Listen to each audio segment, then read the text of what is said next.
Первый раз мы встретились, когда Владислав Григорьевич из Москвы приезжал, будучи сотрудником Института восточных языков. Он, посещая Абхазию, приходил в наш институт.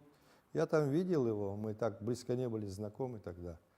Это уже потом, когда скончался выдающийся абхазский историк Дзизари Георгий Алексеевич, и стал вопрос о выборе нового директора. Мы хотели, чтобы институт возглавил Владислав Григорьевич Арзенбах. В свое время разговаривали, он дал согласие, и мы провели большую работу. Я тогда был председателем профкома в институте.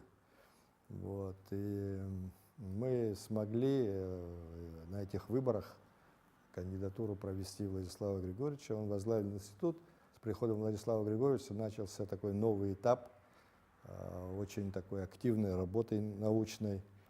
Были опубликованы материалы по репрессиям 1937 года, были очерки по истории Абхазии тогда были заложены. Отправили учиться в Армению двух молодых сотрудников института, потому что готовили специалистов, которые могли бы работать в Матрине-Даране, это хранилище древних рукописей в Армении. Были планы у нас отправить работать специалистов в Турцию, арабские страны.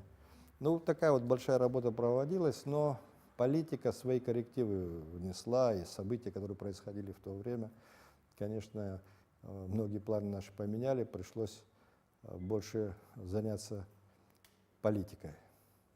У нас, конечно, этот период был совместной политической работой, когда я особенно вот возглавил Айтглера, и наши действия всегда были совместными. И когда выборы были, депутаты Верховные на съезд в Москву, и все другие политические действия мы, конечно, согласовывали, потому что опорой Владислава Арзенбаха в политике была Айтглера. Я возглавлял тогда Айтглера, конечно, у нас было. Уже когда Владислав Григорьевич был больной, он присылал ко мне с просьбой, чтобы я начал писать историю этого периода. Он говорил о том, что лучше меня никто не знает многие детали. Но не было времени тогда у меня писать, потому что это период был очень таких бурных переговоров, политической, такой дипломатической моей деятельности. Я тогда был министром иностранных дел. Так и не собрался писать, но в планах у меня есть когда-нибудь его просьбу выполнить. Бывали случаи, когда мы эмоционально очень выясняли какие-то проблемы, но оба исходили из интересов государственных или из интересов нашего народа, поэтому никто ни на кого не обижался, мы быстро примирялись. Даже тогда, когда меня выбрали в Айтглера, я должен был освободить свою должность в институте, у нас был очень такой жесткий разговор. Владислав Григорьевич упрекал меня, что я бросаю науку, ухожу. Он сказал, что очень большие надежды на меня имел, что у меня перспективы были в науке и так далее. Но я ему сказал буквально такую фразу, я говорю, ну если твой народ поставит перед тобой так вопросы, и ты поступишь так же. И помню его слова, он сказал, я никогда науку ради политики не брошу. И у нас такой получился эмоциональный разговор, и как раз зашел Юрий Гудысович Аргун тогда в кабинет, у нас успокаивал. Вот так я ушел из института, его это очень расстроило, но потом в дальнейшем, конечно, никто ни на кого не обижался, и мы сотрудничали всегда. И такие периоды были и во время войны, и после войны, но никто обиды не держал, потому что мы понимали, что каждый исходит из интересов общего, государственного интереса, и поэтому мы быстро находили общий язык. Часто говорил о том, что он переживает за каждого погибшего человека, потому что всех большинство знает в лицо, родителей, все, и очень трудно смотреть в глаза родителям, сыновья которых погибли.